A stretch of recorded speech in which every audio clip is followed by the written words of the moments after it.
మేము 5,000 10,000 ఇస్తే నేను ఇంకా 2 ఆకులు ఎక్కువ చదువుకున్నాడు 15,000 ఇస్తాను ఇచ్చినవా 3 ఎకరాల గుడి ఇయ్యలే 4 ఎకరాలకు 3 ఎకరాల గుడి ఇయ్యలేము ఇంకా పంట ఓదికు ఖరాబ్ అవుతుంది వడగళ్ళ వర్షాలు పడుతున్నాయి ఎండిపోతుంది భూగర్భ జలాలు పోయినాయి మంచినీళ్ళ కోసొచ్చింది బోర్ల మీద ఆలుపడి బతికొస్తుంది మరి ఇది మంచిగా ఉందా?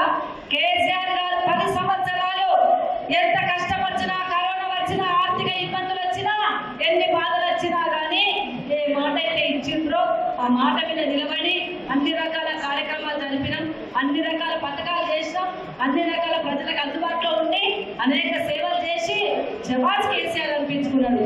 మరి ఇన్ని రకాల మంచి చేసిన గౌరవ కేసీఆర్ గారు మరి ఇప్పుడు మళ్ళా కూడా ప్రతిపక్ష పాత్ర పోషించి రేపు రాబోయే కాలంలో ప్రజల పక్షాన నిలబడతాం మా అక్క చెల్లెల పక్షాన నిలబడతాం మా అన్నదమ్ముల పక్షాన నిలబడతాం డెఫినెట్గా కాంగ్రెస్ పార్టీని అడుగులు నిలదీస్తాం ఆకులు నిలదీస్తాం.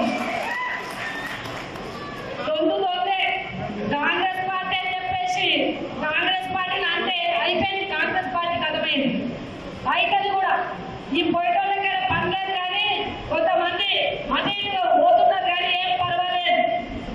ఎందుకంటే కేసీఆర్ గారికి ఎప్పుడైతే ఆయన నిలబడి ప్రతిపక్ష పాత్ర పోషిస్తూ ముందుకు వస్తున్నారో ఆ సందర్భంలో వీర సైనికులాగా మనం ఆయన పెట్ట నడవడమే చాలా గొప్ప విషయం. బరాబర్ కేసీఆర్ గారు పెట్ట నడుస్తా ప్రజల పక్షాన నిలుస్తా 2 పార్టీలను కూడా రైతు కోపం వస్తే కందగా చేస్తాడు ఆ కందలో మారి మరైపోతే ఈ 2 పార్టీలను కూడా సందర్భంగా తెలియజేస్తాము. ఒక ఆయనేమో ఢిల్లీలో కూర్చుంటాడు ఆయన కరువు సంగతి తెలియదు కష్టం సంగతి తెలియదు రైతు సంగతి తెలియదు మోటార్లకు మీటర్లు పెడతా అంటాడు. ఒక ఆయనేమో కరెంటే సగం ఇవ్వకుండా చేస్తాడు రుణమాఫీ ఇవ్వకుండా చేస్తాడు. ఇంకోటి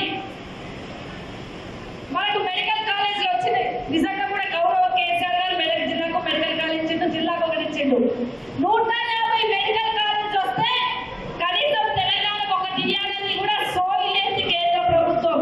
రఘునందన్ రావు గారు ఇప్పుడు ఓటేమని వచ్చిండ్రు మరి మెడికల్ కాలేజ్ మెదక్ జిల్లాకు రానప్పుడు ఎందుకు మాట్లాడలే? ఎందుకు కేంద్రంలో బీజేపీ పార్టీ ఉంది కదా కొట్లాడి ఒక మెడికల్ కాలేజీ మా జిల్లాకు ఎందుకు తీసుకురాలే? నీకు ఇక్కడ ఓటానికి హక్కే లేదు. మెడికల్ కాలేజ్ మాకు వద్దా? పేదోళ్ళకు వైద్యం అందద్దా? మాట్లాడలే. కేంద్రంలో నువ్వే ఉన్నావు కదా కేంద్రం నుండి పైసలు ఎందుకు తెచ్చి మెదక్ ఎందుకు అభివృద్ధి చేయలే? జిల్లా కేంద్రం ఎందుకు ఇవ్వలే?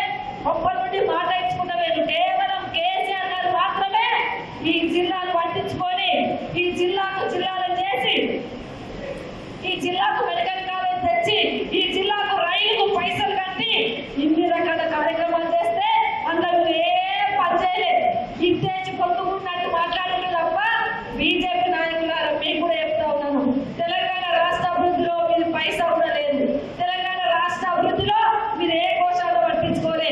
తెలంగాణ రైతాంగం అంటే ఏ కోశాలు పట్టించుకోలే. తెలంగాణను పట్టించుకోలే కానీ మతం పేరు మీద మాత్రం రాజకీయాలు చేస్తూ ఉన్నారు. జాగ్రత్త.